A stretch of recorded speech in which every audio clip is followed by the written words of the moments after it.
Hey everybody, and welcome back to Test It Now Friends. Today we're going to be doing a review on Gimp Software. Let's get to it. This is a software that I use to replace Adobe Illustrator or Photoshop, so that way I can get high-res images but also be able to use it in a way that's very creative. So first things first, you go to the actual Gimp website. I've got it pulled up here. It's gimp.org. You go to the specific link that you'll need. I just went to the most recent release and I downloaded it. After that, I have one that I've already been working on, so I'll go ahead and open it right now. Here it is for Test It Now Friends. Now if you want to change the imagery of whatever it is, maybe you want to change the color of the text, I went ahead and made it by clicking on this text icon, and then I highlighted here and I was able to create this text. So I'm going to change the color of the text, maybe something more the Test It Now Friends color. We have some red, we have some gold. Maybe I'll make it that color. And no, that's a little bit too brown. Here, now I can actually pull it in and put it onto the actual image. Oh, well, I should probably put the fill tool, and then I can use the fill color and then put it into the actual text.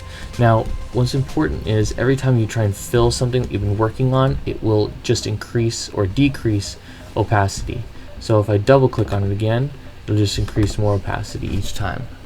Go back, get out of that.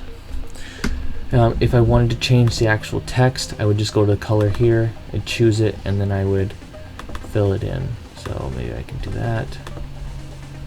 Sometimes it should be able to just click on and add it. This is a little bit different than using your typical Adobe software. It has a smudge tool to be able to make it look a little bit like drawn through. Maybe you prefer that in your imagery. Another thing that they have are these specified fill-in patterns.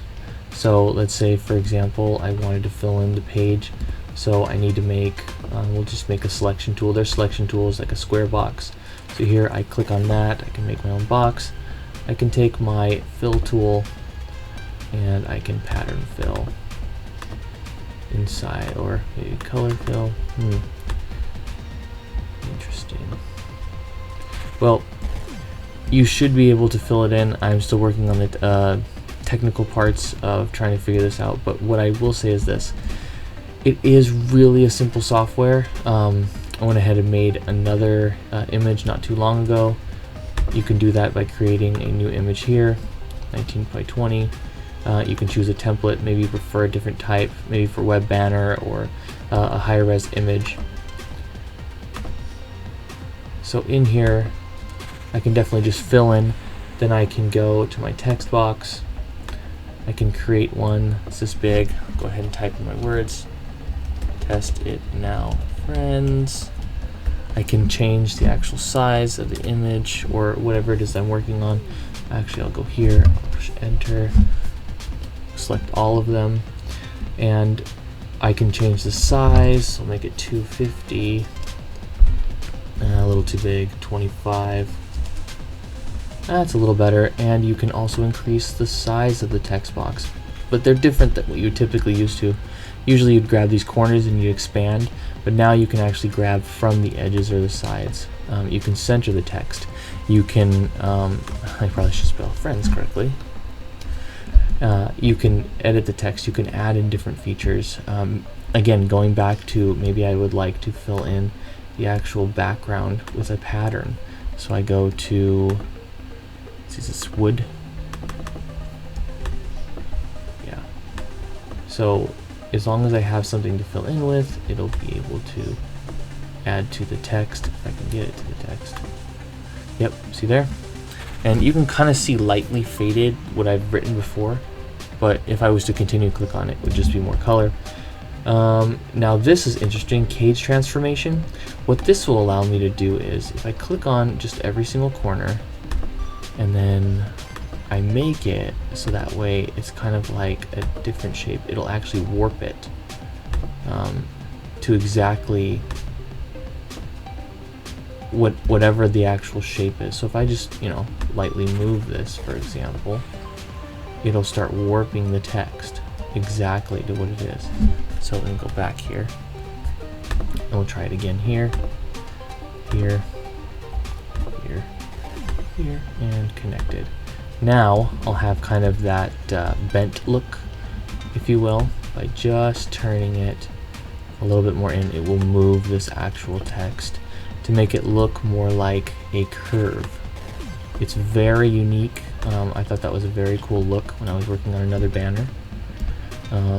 That way, whatever you normally would have in the text, and again they have a selection tool or movement tool they call it, so I can move it up and down. And usually you would use this just to make some kind of a banner, or maybe you're trying to create an image. They had so many beautiful products you could work on. But moving on, we have a paintbrush. Obviously you can add in any kind of color you would like. So let's say it was gold in here. You can add into the actual text area what you would like to color in. You have an erase tool. You can go over, maybe you don't need that text anymore. Obviously with my warp look, I'd like it to be bent in. You can kind of see you can increase the size, or the actual, let me see here, let's make it, that's a little too high.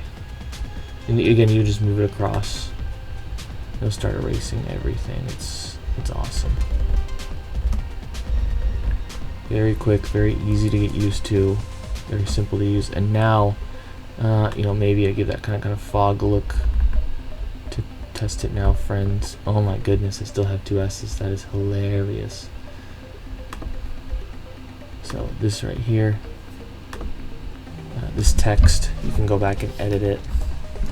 Should have realized that in the beginning. I won't go back and use the warp tool, but at least you know now you can change the text.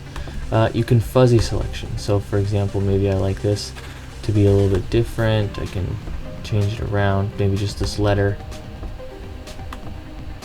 But anyways, you get the idea. You'll need to go and try it out more. But as far as a Test It Now Friends test, this is a great software if you're looking for an alternative to Adobe Photoshop, Adobe Illustrator. I'm not trying to knock them. I'm just trying to say that as far as cost is concerned, this is free and it is very effective. You can save these in PNG, you can save them in JPEG, in many formats. It's very user-friendly. It doesn't take up a lot of space. It doesn't run hard on the hardware. Again, my hardware, you have 16 gigs of RAM, but even then I'm hardly even using that. You know, maybe you're trying to import a banner really quickly or get some kind of image created and you need something that's going to work. Well, this is free and it's something you can use, and we just tested it.